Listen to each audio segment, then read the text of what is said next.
totally just accidentally found the Law & Order SVU set while I was looking for the younger set, so we're gonna see them.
Wait, maybe it's fish.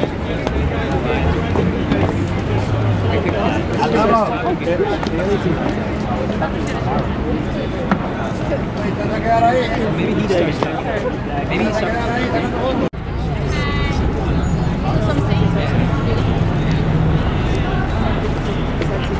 no flash.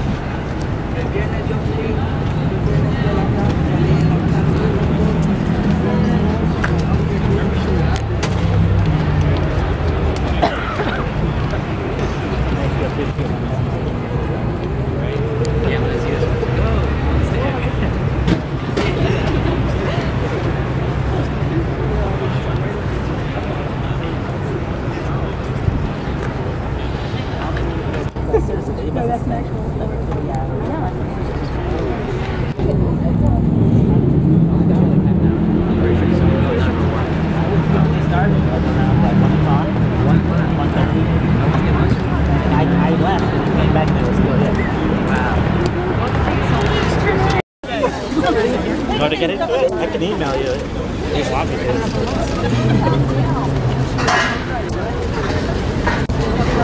Have a great day. Enjoy your holiday. Okay, ready?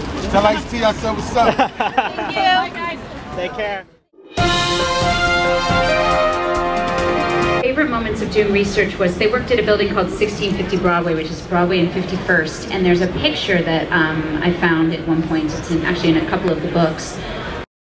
Okay, so we rehearsed in New York and we went to San Francisco and did the show. And we came back and I remember I saw you. We had a week off and we were walking down, I don't remember what rehearsal studio it was, but I was walking down the street and I saw Jarrod walking in and I was like, oh, I can't wait to give him a hug. And I think I did. I walked into the vestibule. And I was already like slack-jawed. Yeah, Keith had already seen it. So she had her back turned to us, but I saw Sherry, one of her daughters, and her manager. She's her manager now. And she's been very involved in the project. She's one of our lead producers, very instrumental in making it all happen. And I just see the back of Carol's head, and I knew it because I saw the hair. And I was like, and I think I just looked at you and I was like, all right, so we guess this is happening today. And then sure enough, we got up in the elevators and Sherry kind of turned to me and she was like, I have someone I'd like you to meet. I was like, okay. Absolutely, I'd like to have that happen, and she was so cool. And then, but yeah, then she didn't see, that was, what, in November? Yep. And she didn't see the show until April. So it was very difficult for her to see. Yeah, that's what I heard, and then she came to see it, and she said... Not because it wasn't good, but because it was... No, because it was good, it was in good. fact. No, she did say that. She did say that. She was like... Because she'd hear things from people that friends would go see it and stuff, and it was almost like the more positive feedback came back, like, Carol, it's really, really great. It was like the harder it was for her to see it, because if you haven't seen the show, if you do, hopefully you come see it. it portrays a lot of really, well, for all the writers involved, it portrays these very difficult, intimate, life-changing moments in their young lives and their young careers. And yeah, it was just very difficult for her to sort of watch it all happen again. I mean, she lived through it, so. So what was the night like that she came to see the show? You didn't know she was in the audience. No, none of us knew. No one in the building knew. Nobody was allowed one stage to know. manager, our press people had to know because they were doing, you know, the like Secret Service agent, like get her in, don't let anyone notice her. She had a wig and she had a disguise on. And Jarrod was doing the speech for Broadway Cares Collecting, which the theater community does twice a year, right? Yep. And he's starting you got to about. I was, you know, This is after we bow. This is after we bow, right? We have no idea she's there. They go out and start the thing, and they had told us that a couple of days before, like, we're gonna tape the Broadway Cares speech.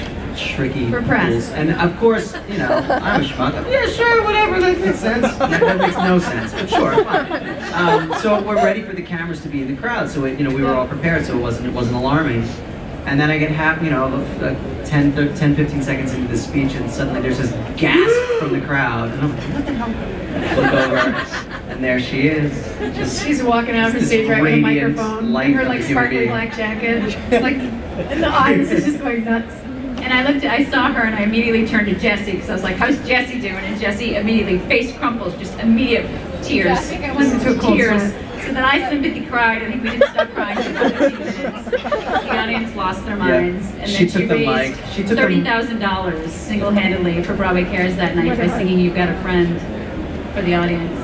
She took the mic and just took over the stage, and she said, "This is my first time seeing it, and it's effing awesome."